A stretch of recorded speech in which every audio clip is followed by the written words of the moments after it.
Well, just days after a jury found her guilty of burglary, State Senator Nicole Mitchell has announced her plans to resign her seat at the Capitol.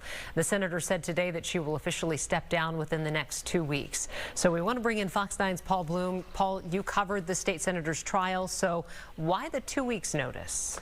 Well, Kelsey, we received this official resignation announcement from the senator's legal team Monday morning. It states the DFL lawmaker who represents a Woodbury Senate seat at the Capitol will officially resign from her elected office by August 4th at 5 p.m.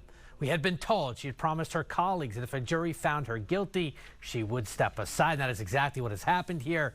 A member of her legal team laid out her thinking in an interview this morning with a Fargo radio station. She wants 2 weeks to finish her outstanding legislative out-of-session work, some constituent service stuff. She wants to help her staff find new employment. It's not their fault that they're going to have new jobs because of a poor decision on her part. She has kept her word to the people of Minnesota, and I think that's something that's important. And the Senate Republican leader quick to rip Mitchell for her so-called 2 weeks notice here in his own statement. Senate Minority Leader Mark Johnson writing that Mitchell was convicted of 2 felonies. She doesn't get to give the Senate 2 weeks notice. Quote, Mitchell continues to put her personal interests ahead of institutional integrity.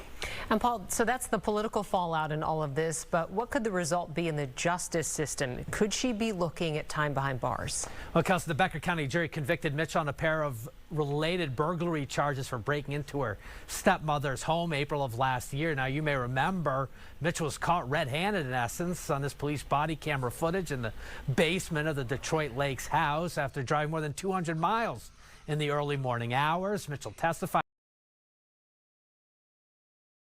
Pried open, dressed in all black to do a, quote, welfare check. She said she was worried about her stepmom's deteriorating health condition following an Alzheimer's diagnosis and broke in to check up on her.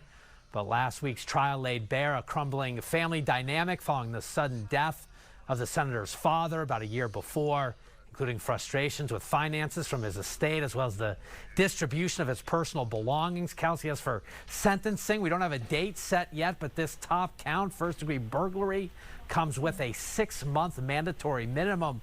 So we aren't necessarily talking prison, but her lawyers acknowledged today the senator is likely looking at some time in a county workhouse or jail. Ultimately, though, the decision lies in the hands of the judge. All right. Thanks, Paul.